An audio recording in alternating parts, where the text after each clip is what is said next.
Thank goodness it's Friday, and thank goodness you're with us today. Hi there, everybody. This is Undisputed. I'm Jen Hale. That is Skip Bayless and Shannon Sharp. Good morning, gentlemen.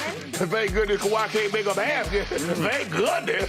You know, I was more fixated on the fact that LeBron's Lakers were finally a favorite on the road, and they couldn't even cover against the Pacers, who had lost 10 out of 11 games. Who had a 21-point lead and let us live away to that baddest man on the planet dribbling the basketball. Wait, did Joel Embiid play last night? I don't think he played. Skip, did you see 54 and 18? I did. I saw every last dribble of it. I tweeted to the bitter end. Hold on. Y'all got Covington, Paul George, and Kawhi. Couldn't nobody stop him. Covington didn't play, so that's... Yeah, he did. He played. No. Not well, but he played.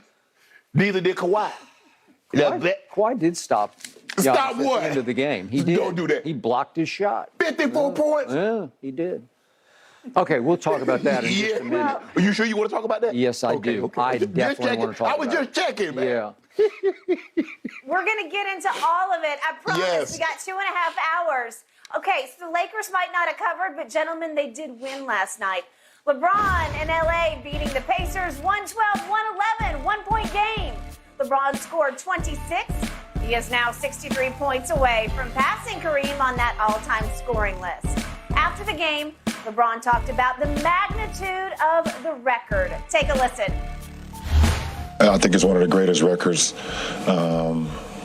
in sports in general. I think it's up there with the home run record, in baseball.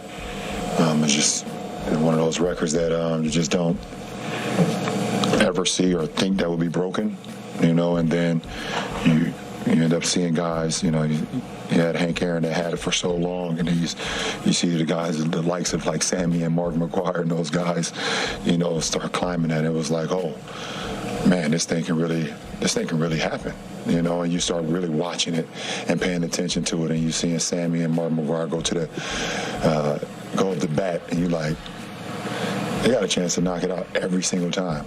And it was a fun for me as a sports person. It was fun watching those guys just go up the bat and chase it. Again, 63 points away. The countdown is on. Shannon, your thoughts on what LeBron had to say? I believe him. It is. The records in other sports aren't as storied or as cherished as baseball. That's why, Skip, when they say they're tainted. And because, Skip, baseball is a round number. Skip, we knew what 714 was. We knew what 61 was. Mm-hmm. There is no 61.6. There is no 714.8. Mm-hmm. Yep. But in basketball and football, Skip, you got 18,000. This. If it was a round number, if the record was Emmitt Smith had 18,000 rushing yards, but it's 18,000 and something. Mm-hmm. We like Kareem, if it was a round number, 37,000, okay, but it's 38,000 and something. Mm-hmm. So to get that exact number, it's like, well, damn, what? And he said, I just knew it was 38,000 and something. I didn't know the exact number. So I believe him. Skip, I didn't know what the tight end receiving record was or these records because it's like X and X. It's not an even number. It's 61. So when he's talking about Mark McGwire and Sammy Sosa coming up the bay, like, well, damn, there's a realistic possibility. Now, I never thought either one of those guys was going to get Hank Aaron. Hell, I didn't think anybody was going to get Hank. Like, how you going to get, man, do you understand how many homers that is and how long you got to play and hit home runs consistently? I think that's what everybody thought about Kareem's record. Y'all do realize Kareem played 20 years. Y'all do realize the level of consistency in which he averaged like 30 points a game, like his first 4 or 5 years in the league, Skip. And so, like, man, ain't nobody going to get that record. And nobody's going to play long enough, consistent enough to get that many points. And lo and behold, so I agree with LeBron that he probably didn't know the exact number. Like he said, I knew it was 38,000, but 38,000 in what? I knew what Hank Aaron's record was. I knew what Babe Ruth's record was, and so forth and so on. But it is a cherished record. I mean, we know it's. I think the scoring, the goal record in hockey, I think it's 892. Yep. By Wayne Gretzky. Mm-hmm. But it's an even round number, Skip. There is no yardage, 38,357. There's none of that. Somebody would have asked you, Skip, how many yards did Tom Brady pass for? Man, you like 89,000 and something. You don't know. So I agree with LeBron. It is a storied record. And if to have that, you're on the top. Think about it. The league has been in existence for 76 years. There's only been a handful of guys that have held the record. Yep. Wilt Chamberlain, Kareem, I think Mike had held it. A few other guys have held the record. So now, to stand on Mount Everest, Olympus, or whatever great mountain you want to say, to stand on top of it and to look down and like, damn, all these great players, and I'm standing on top of it. And I think it's going to be, because when he's done, it's going to almost seem more unbreakable than when Kareem set the record. Mm-hmm. Because Kareem broke the record at 84, Skip. He played another 4 or 5 years. I don't know if LeBron's going to play 4 or 5 years, but I think he's going to play another 2 to 3 years and going to put that record out there. So I believe him. I believe this record is storied, it's cherished, because it's one of the major sports in North America. And for him to have it would be an unbelievable, well, when he gets it, it's going to be an unbelievable achievement. But I believe everything that he said. I believe that he did not know the exact number, but it is a historic milestone when he gets it. Okay. Obviously, LeBron James is now on the doorstep 63 of an all-time achievement, but not an all-time memorable record to me. And he lost me when he went to baseball, because you can't go to baseball with this.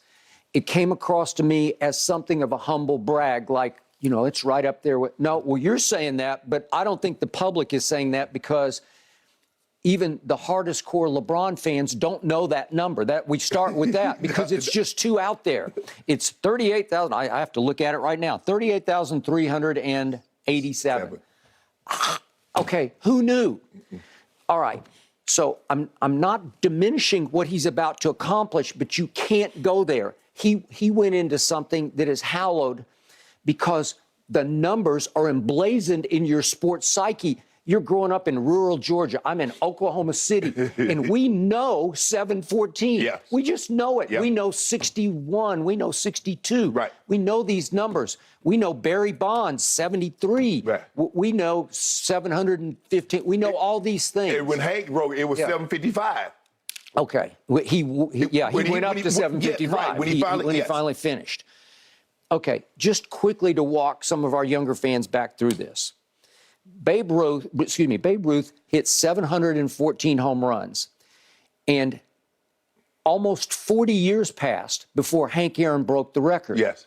And for those who don't get this, it was monumental, because we had a black man in Atlanta, Georgia, about to eclipse the biggest white star ever, because baseball was it. He might be. Babe Ruth is like so legendary, there's a candy bar named after it, right? Ruthian. Ruthian.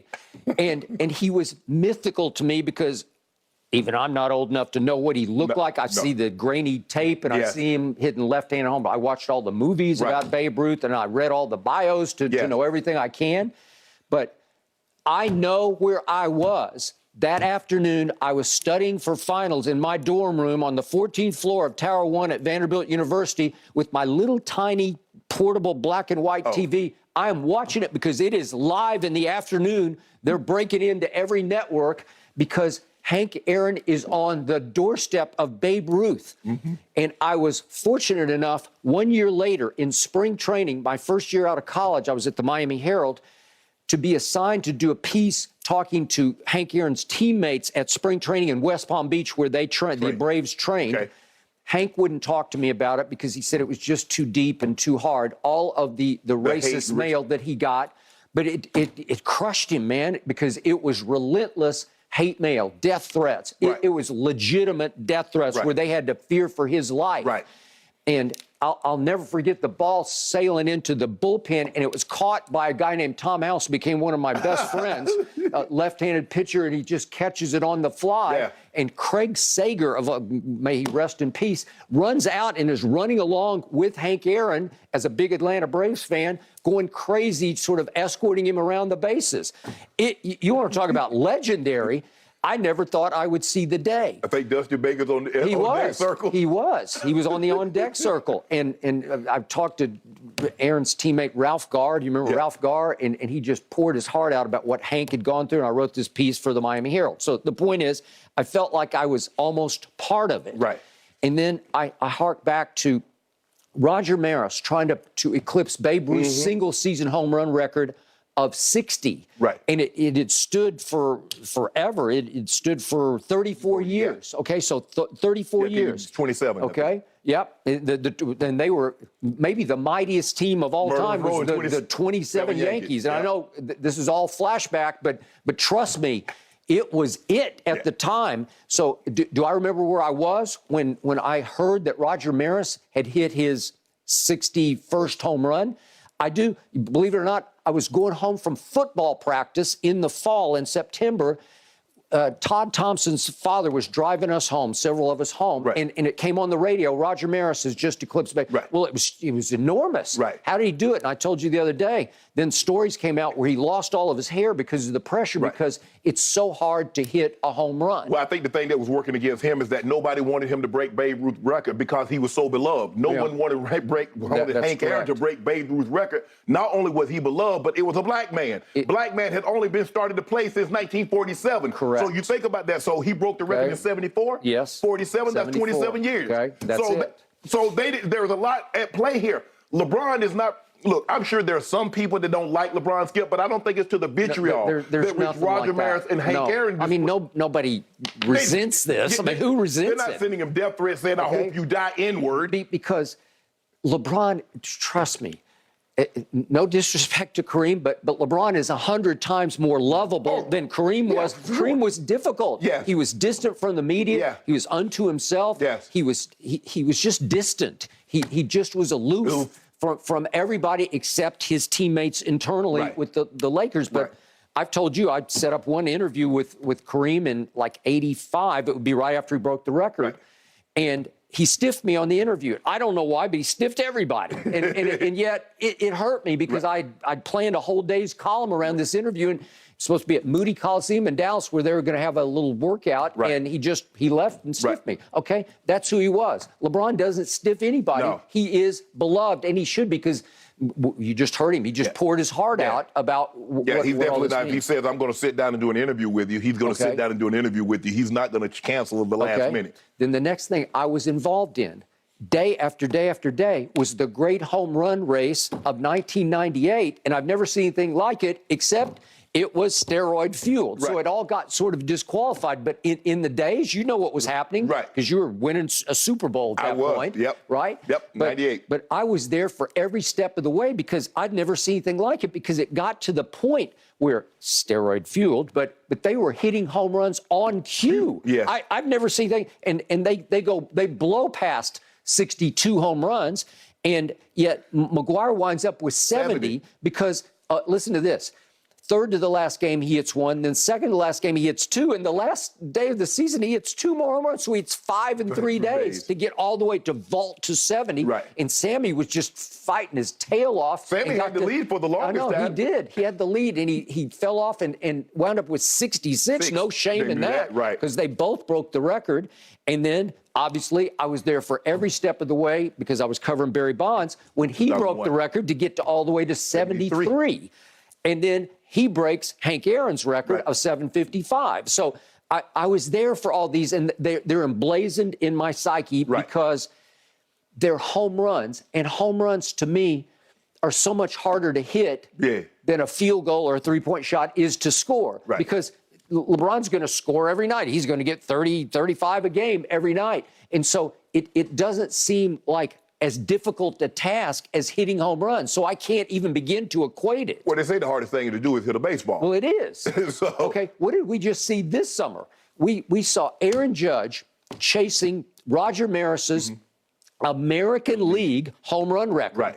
And it seemed like it went on forever. Every night, we're going to cut in for this at-bat. We're going to cut in. We're going to cut in again. We're going to cut in again. It took him 8 games to tie, and then it took 6 more games for him, and it went to the last day, for him to hit the one that broke it to get to 62. 60, because it's hard. And the pressure mounts, and you're grinding the bat into sawdust because you're trying to find a pitch, and they're not. It's the only game where you can disqualify the hitter. I told you the Barry year was so spectacular to me, and I was there for game after game. I went on the road with them. They just wouldn't pitch to him because you got one pitch a game, maybe. The whole thing is flawed. The whole system is flawed because the greatest hitter in the game,